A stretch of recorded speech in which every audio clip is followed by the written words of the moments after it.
Hey guys, it's Clara. Welcome back to my channel. This video is a gardening update. Stay tuned.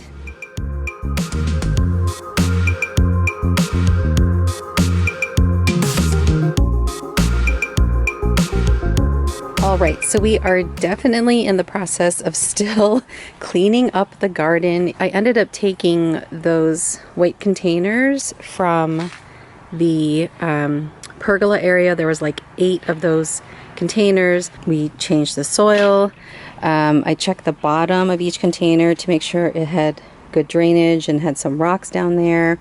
Added some fertilizer, some compost, make sure there was enough perlite, all that good stuff. It was worth it, I think. I haven't done that like in 6 years or 7 years, I think. It's been a long time. We also cleaned up the herb garden. I cut back the chives way back.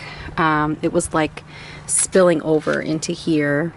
And then also cleaned up some of the oregano. Oh, those are all the chives over there. And yeah, I'm hoping this rosemary plant comes back. It might be competing for water. I don't know if there's, you know, lots of oregano underneath or anything. But I checked underneath the soil. I still have hope because I see some green. You see some green there. So, but I might buy another rosemary plant just to give a little insurance. Over in this area is Aria's garden.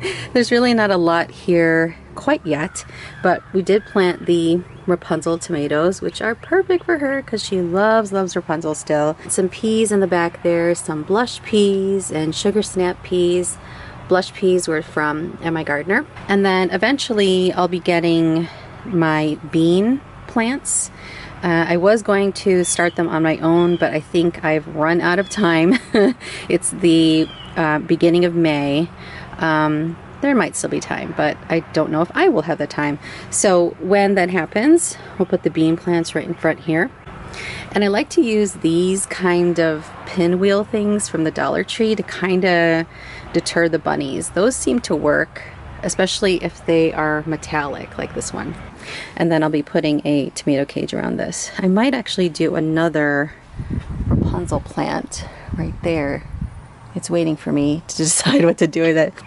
Oh, by the way, so these wire garbage cans, or they have wire baskets like this, like half the size, are great for filtering soil. You know, if you need to get all the branches out, the rocks out, not of all sizes because stuff can still fit through those openings, then those are great. So I do believe it's worth it to invest in these kinds of trays. You know, when you buy them in a 6-pack or an 8-pack, it's worth buying these durable drainage trays. Some of them are UV resistant so that they last a while, the plastic doesn't break, and they're fairly thick. So if you are a person like me who likes to move your containers around a lot, it's worth it to invest in these. Still have some plants here to put into the ground or into pots. I had some pansies that I bought on a whim, and they were dying inside, of course, because they were not happy in there being overgrown in their little starter pots. So they seem much better. They were kind of lying down for a while. Lost all the flowers, but I know that they'll be coming back. And then here are a bunch of rabbit unfriendly plants. I love rabbits, but I don't like them eating all the flowers. So I bought a bunch of foxglove. That's a multiple color one. Oh look, my boo did my nails with the Dollar Tree stickers. And then this one is a yellow foxglove. This one is tickseed sunfire coreopsis. Isn't that pretty? And then this one is Russian sage. I'll have this all around the front. It's going to be this beautiful splash of purple. It'll be really pretty. It kind of looks like salvia, actually. And then geraniums are some of my favorite flowers to grow in the summer because they are very forgiving. You know, I'm not the best at watering flowers, especially when they are in the front of the house. This is a new purchase this year. It's a greenhouse cover thing. I got it from Wayfair for a nice deal on Way Day. It's a sale day. And the reason I got it is because I had the itch to start gardening a little early when it was still cool. temperature was like the 40s. You know, I wanted to really give some warm area to these plants. And another reason is because of the cabbage looper moth, which loves to land on things like kale, to eat holes in them. I had talked about that moth before. It was so gross picking all those things off. So I probably will still need to spray somewhat my plants, but for these guys, I'm gonna try growing them inside the greenhouse. So this will be watercress and arugula. Got these both from my gardener, and not seeing a whole lot yet. It's only been a few days. This barrel used to be upside down, and I had a teal container on top of it in which I grew radishes every year, but I broke it. I broke it this year amongst all the soil replenishing and getting all the rocks at the bottom of the containers. Oh, it was just a big mess out here. But one tip is to put a tarp down, or even just like the plastic sheeting you would use for painting. That's not super durable, but it does help with the cleanup a lot. And these pots will be ready to come out soon. I probably could take them out now. But we have 2 sun sugar tomatoes here. Those do very well in the containers. This is my favorite plant to grow. Here are a couple of sweet peppers.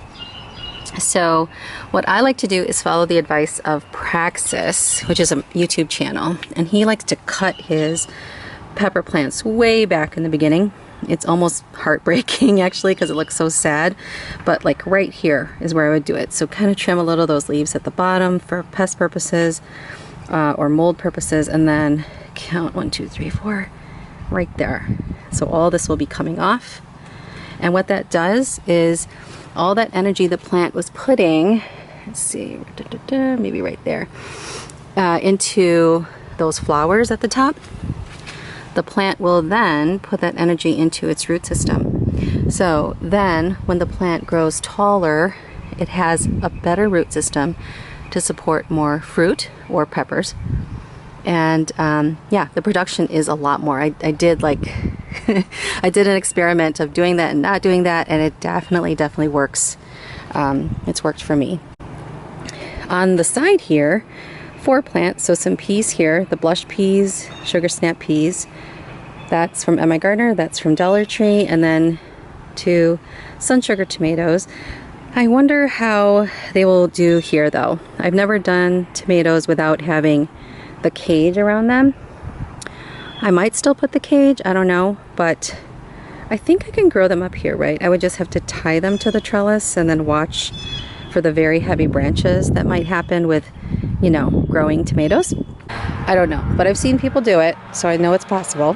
Then I decided to, since I don't have that blue bin anymore for radishes, to use this. This is where I used to plant other flowers or citronella. I've done zucchini flowers here, so this is a good pot for lots of things.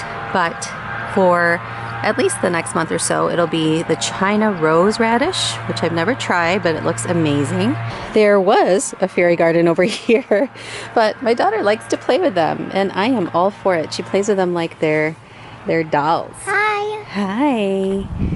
And yeah, mostly all Dollar Tree stuff. Some of it from Family Dollar. So finally got the fire pit out. Eventually we are really gonna have to take care of this thing because look at, it's rusting like crazy, but we love that thing. And then these planter stools, or they could also be tables, we need to spray paint. I got some Rust-Oleum paint from Home Depot, and we'll also spray paint just the outside of these pots the same color. And then in these pots, these will probably go on top of the planters and hold geraniums or marigolds or something like that. And then over here, I did a lot of cleanup. Oh my gosh, the mint, and it's already coming back. Yep, this is going to be my workout every week, is pulling this mint and digging underneath, because it's gonna fight me, and it's my fault. I planted it here. So I have some that I'm keeping though, which is gonna make it all the harder to clear up a lot of this bed. But yeah, it's okay. It's just plants. It's just mint. And ooh, that over there, right there, This spearmint is going to be delicious with some ice water today. Or if you drink mojitos, those would be so good. And so we have spearmint, peppermint. Oh, it smells so good, guys. When you pull mint, it's actually a nice activity because it's cooling and it smells amazing. So spearmint, peppermint, weed. This was the weed I was trying to get rid of by planting the mint. So anyway, I thought this was kind of cool. I mentioned this in my last video, was that some of my mums just started regrowing. And I don't know a lot about mums. I just kind of buy them in the fall at the cider mill. Oh, bee. I haven't done really much investigation as to how they grow or what their typical pattern is, but usually they don't grow back for me. Usually I have to buy new ones every year. But last year I ended up buying the pots, but instead of taking them out and planting them in a bigger pot, I just took the entire pot as is and stuck them in the pot.